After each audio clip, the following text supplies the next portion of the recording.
And now to the economy, specifically dating in this dismal economic time. Should you follow your heart or find out your date's credit score? We asked around to see whether this downturn has affected dating at all.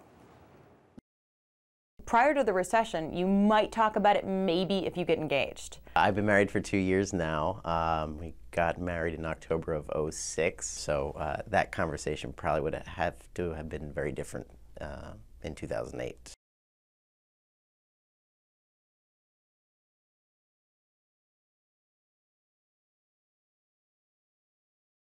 Right now, my boyfriend's in between jobs. We're very open, but there are some areas that we don't have fun talking about.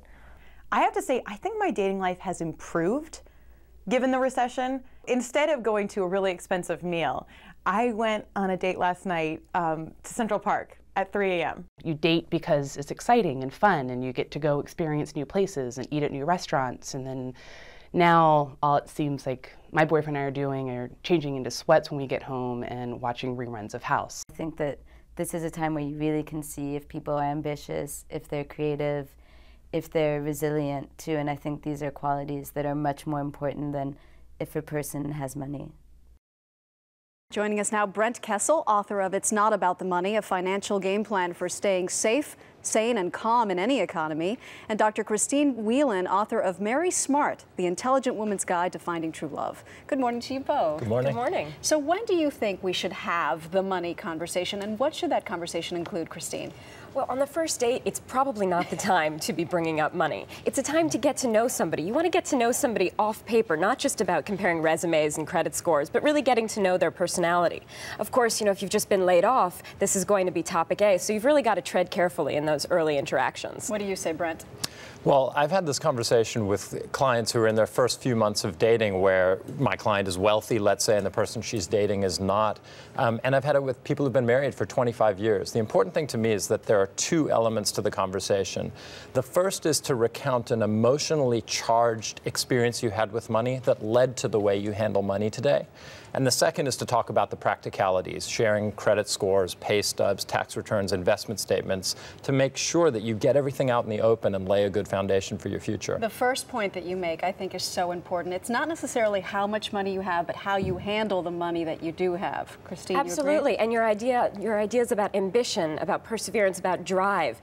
It's these kind of personality traits that are going to really keep a person going forward when times get a little bit better. It's not just about how much money you have now, it's about what your goals are for the future. And since dating is a long-term trial kind of run to see whether you're going to have a relationship with someone, you want to make sure that this is a good person to invest in the future. Anything you should do now that we're in a recession that maybe you wouldn't have done before when it comes to dating?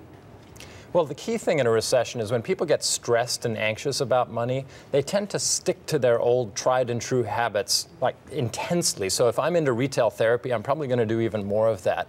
If I'm an investor who jumps in and out of the market and is constantly changing things, I'm probably doing even more of that now.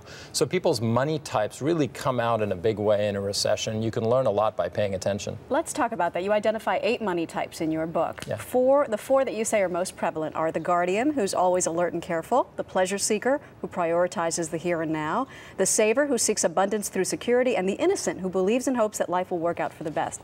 I assume you don't want to be a pleasure seeker in this economy. Well, it depends. It all depends how balanced you are, and it really depends if you're aware of your blind spots. So the person to steer clear of is the one who thinks they have no blind spots. We all have blind spots. We all have blind spots. Even the savviest investors, most sophisticated business people have learned in this economy that they have blind spots too. The guardian's blind spot is that they can get worried and anxious and controlling when times get tough. The pleasure seeker's blind spot is kind of what you alluded to. You can just go out and shop and shop and shop till you drop. The saver's blind spot is being too frugal, too tight with money, and really not having much fun in the relationship. And the innocent's blind spot is kind of putting their head in the sand, avoiding looking at money at all. And we've all learned where that gets you. Yeah, none of us can afford to do that. Thank you so much, Christine, Brent. Thanks so Appreciate much. your time.